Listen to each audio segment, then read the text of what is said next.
Nous sommes sur les bords de Garonne, en effet, Sandrine, un lieu emblématique de la jeunesse. Et bien sûr, il n'y a pas foule ce soir. Néanmoins, nous avons choisi de donner la parole aux jeunes.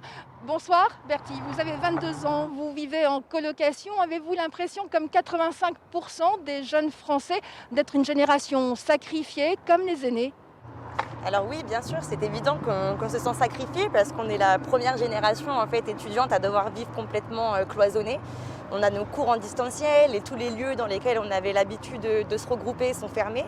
Donc il n'y a plus aucun lien social et c'est super compliqué en fait de devoir faire de nouvelles rencontres, que ça soit d'un point de vue sentimental ou amical. C'est vrai qu'on ne peut plus se retrouver entre jeunes et on a l'impression d'être un petit peu privé de notre jeunesse. De plus, on est jeune, on a envie de découvrir le monde et de voyager, et là encore, c'est pas possible. Victor, vous avez 21 ans, vous vivez seul. C'est compliqué d'avoir 21 ans aujourd'hui. Oui, comme l'a dit la demoiselle, c'est très compliqué vis-à-vis du fait qu'on ne peut plus sortir, ne plus avoir la vie comme avant. Après aussi vis-à-vis des cours, avec un décrochage, on va dire, qui est plus constant. C'est pas comme quand on avait cours en présentiel où il y avait les profs qui pouvaient avoir un meilleur suivi. Donc c'est plus compliqué, surtout en plus avec ma famille qui est à l'étranger. Ça fait longtemps que vous n'avez pas vu votre famille? Ça va faire 1 an à peu près. Alors effectivement, mal-être, décrochage, des scientifiques se sont penchés sur les conséquences du confinement chez les populations étudiantes, mais pas uniquement. Regardez ce reportage réalisé avec Marie Pantra et Éric Delward. Des étudiants sous cloche, des facs fermées, ce spécialiste mène des travaux sur l'impact de la crise chez les étudiants. Ils souffrent de symptômes dépressifs sévères pour environ 20 à 30%. Ils ont des pensées suicidaires fréquentes également pour 15%. Et les raisons sont multiples. C'est des problèmes socio-économiques, c'est cette distanciation physique qui est un énorme problème chez les jeunes parce qu'ils ont besoin de se rencontrer, ils ont besoin de se parler.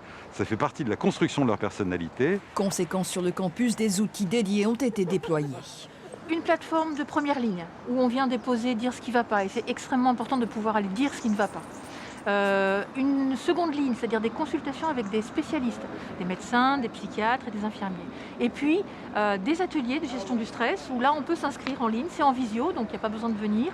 Là c'est 5 ateliers sur 5 semaines et on apprend à gérer son stress. Et quels que soient les jeunes, ce centre hospitalier a aussi pour objectif d'éviter que la simple émotion ne se transforme en pathologie. C'est très important d'aller consulter quand on commence à ressentir une détresse, une anxiété qui devient envahissante. Et puis au moins de pouvoir en parler. Ça ne va pas forcément dire que ça va aboutir sur un suivi très prolongé, mais peut-être. Les experts alertent et estiment qu'il faut en finir également avec un discours culpabilisant. Nous sommes de retour sur le miroir d'eau. Maxime, vous avez 24 ans, vous êtes un alternant en entreprise. Est-ce que c'est simple pour vous? J'ai eu beaucoup de difficultés à trouver une exploitation agricole, car je suis en formation d'ingénieur agronome. Mon exploitation est un peu au bord du précipice, car elle vend toute sa production au restaurant parisien. Donc elle ne fait plus du tout de chiffres et je vais certainement devoir trouver de nouveau une nouvelle exploitation pour réaliser mon alternance. Julie, pendant le premier confinement, vous étiez salariée et puis vous avez décidé de changer de cap. Expliquez-moi. Oui, effectivement, j'étais salariée pendant le premier confinement et ça m'a donné envie par la suite d'être à mon compte et de créer mon entreprise pour être complètement indépendante. Et du coup, j'ai mis en place mon entreprise en août dernier et je ne m'attendais pas à un second confinement, donc forcément ça m'a posé problème et aujourd'hui je suis clairement en stand-by. Nous sommes un peu mis sur le côté en tant que petit commerce.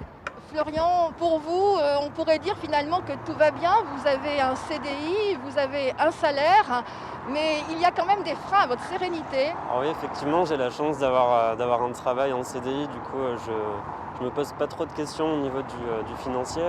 Mais après, c'est vrai que c'est un petit peu compliqué de travailler à la maison, parce que moi, par exemple, je suis en colocation et ma colocataire, elle n'a pas le même métier que moi, donc on a des emplois du temps qui sont très très différents. Et au niveau de la concentration, quand on fait des visioconférences, etc., c'est un petit peu compliqué d'aligner les deux, quoi. Est-ce que votre vie affective, familiale est également un peu altérée? Parce que vos parents ne sont pas loin, ils vivent dans les Landes. Oui, exactement. Mes parents sont à Mimizan, dans les Landes. Donc j'aurais pu avoir la possibilité d'aller les voir entre les deux confinements. J'ai décidé de ne pas le faire. Il faut savoir également que 65% des jeunes Français estiment que le confinement est légitime. Vous pensez que c'est légitime ?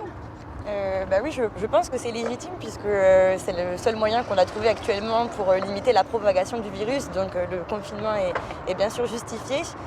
Après, comment je vois les choses, je dirais de manière optimiste parce que je suis quelqu'un d'optimiste.